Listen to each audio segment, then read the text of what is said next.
living a healthier, calmer, more grounded life isn't about waking up one morning and magically becoming a new version of yourself.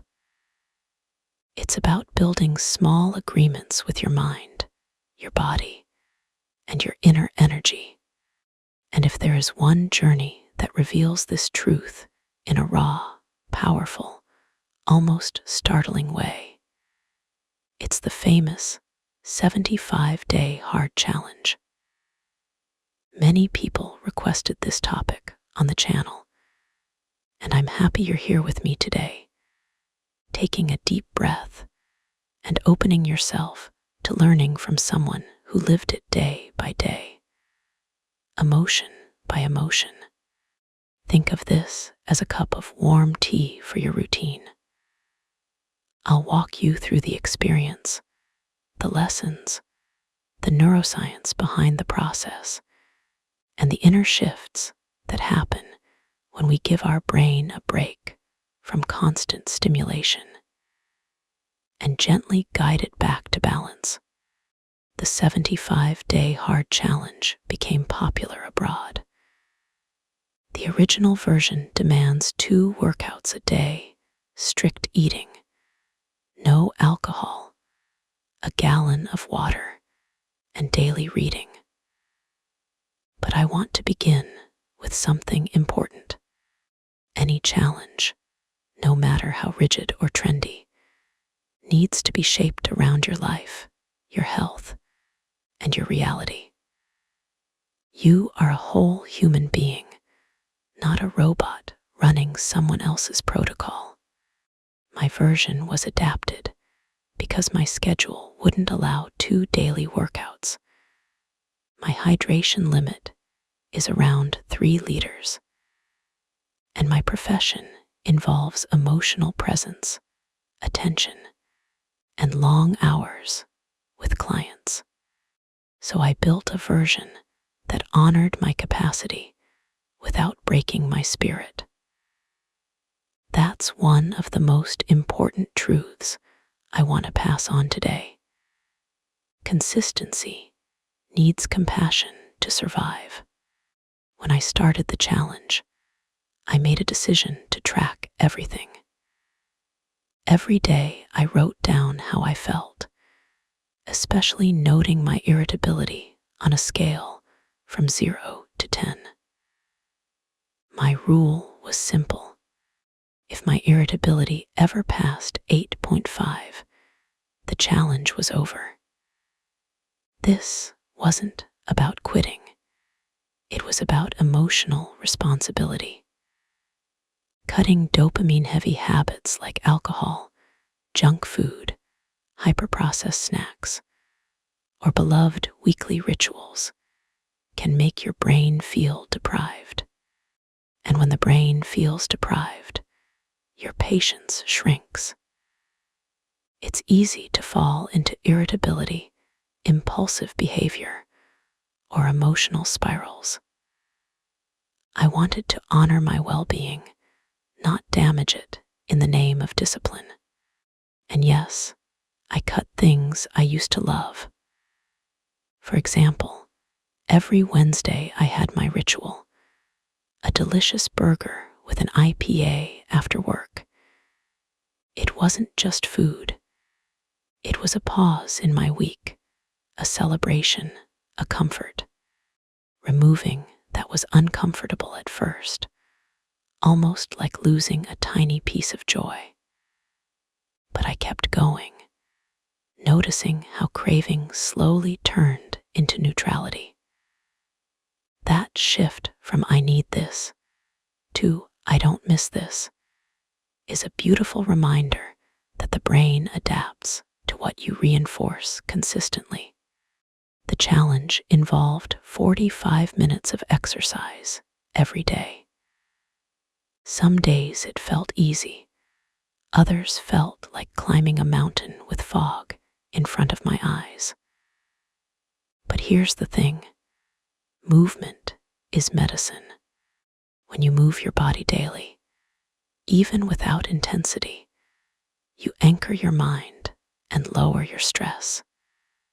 It's nature's way of telling you you belong in motion. You belong in your breath. Hydrating 3 liters of water a day was another rule. And surprisingly, that became one of the easiest habits. Our body loves hydration like plants love sunlight. But the real monster, the real dragon to tame, was reading 10 pages a day. You might think, 10 pages. That's nothing. But here's the twist. I chose books outside my usual universe. Books that weren't aligned with neuropsychology, my area of comfort.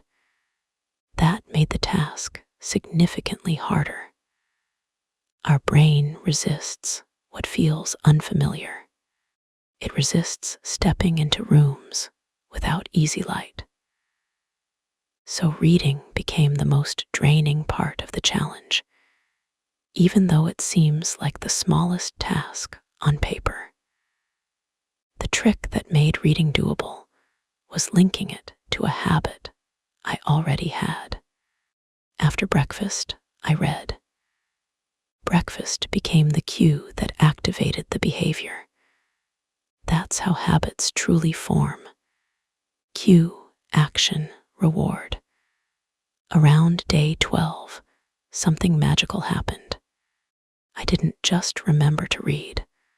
I felt the impulse to read immediately after drinking my coffee. That's the power of pairing a new action with an old routine. And yes, even with this trick, reading remained difficult, but it also taught me discipline in a gentle, sustainable way. Cutting sweets, pizza, and comfort food was particularly challenging on weekends. Our brain associates weekends with reward. It links certain foods to rest, celebration, or freedom. So to avoid temptation, I extended my weekend workouts. Running or training for 80 minutes made me feel less inclined to break my eating plan afterwards. It wasn't about punishment. It was about aligning my choices with the identity I was building. When my conditioning started improving, everything became easier. Suddenly, I needed fewer pauses during workouts. I felt stronger. I felt lighter. The progress became its own motivation. And with the help of my smartwatch, I tracked every small victory. Seeing metrics improve is incredibly rewarding for the mind. Neuroscientifically, progress releases dopamine in a healthy, sustainable way. It tells your brain that your effort has a purpose. But yes, if the metrics do not improve, it can backfire. So self-kindness is essential. One fascinating thing I noticed is how my brain started seeking novelty. When you remove easy dopamine sources like alcohol, sugar, hyperprocessed foods, or social media overstimulation, your brain begins looking for stimulation elsewhere. I started listening to different music, cooking different meals, exploring new workouts. Dopamine is deeply linked to novelty. And when the brain is not overwhelmed, it becomes creatively curious again. That curiosity is a beautiful form of healing. Another gift of this journey was learning to find joy in small things. After a long run, eating a simple plate of rice, beans, and meat felt like pure bliss. Drinking ice-cold sparkling water with lots of ice became a highlight of my day. When you cut ultra-processed food, your brain recalibrates its reward system. Your peak of pleasure becomes simpler, cleaner, more accessible. This is powerful and liberating. People often believe happiness comes from big, explosive pleasures, when in reality, many of those pleasures overstimulate the brain and eventually dull it. This overstimulation is why people with extreme lifestyles, excess money, excess comfort, excess entertainment, can fall into depression. Their dopamine system becomes resistant, almost deaf to joy. So when you reduce hyperdopaminergic behaviors, your capacity for joy renews itself. It's like washing a dirty window and finally letting sunlight back in. Do I recommend everyone do this challenge? Not necessarily. I lived alone, had autonomy over my schedule, and had a work routine that allowed this experiment. Many people have families, commutes, responsibilities, and emotional loads that make such a challenge unrealistic. But adopting some of the habits, like better hydration, regular exercise, consistent sleep, reduced alcohol intake, and mindful eating, can absolutely improve your life, especially if done gradually and with self-respect.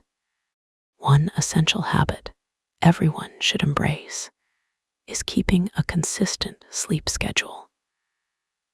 Sleeping and waking at the same time every day, including weekends, stabilizes your circadian rhythm.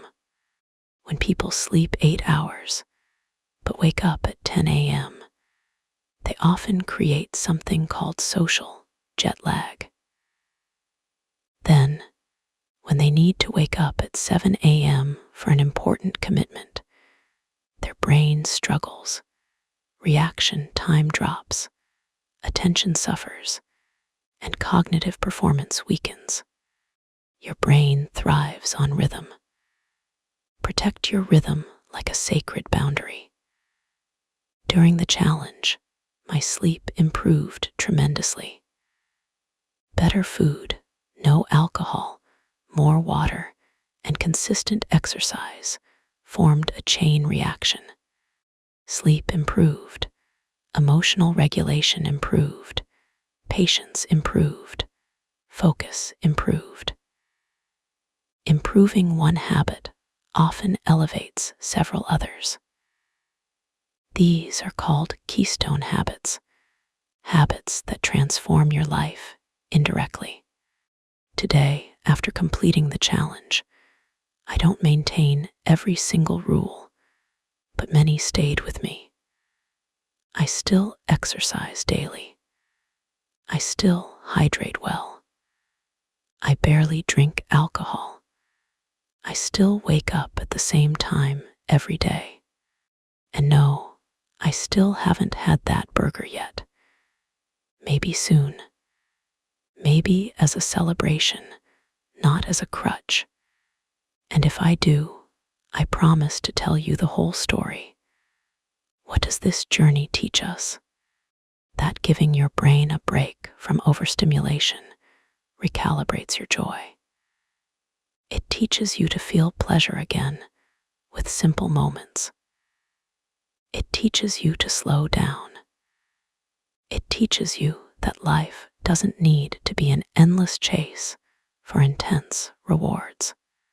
When your mind becomes less dependent on artificial highs, your happiness becomes more honest. What I want you to reflect on now is simple. Are you overwhelming your dopamine system?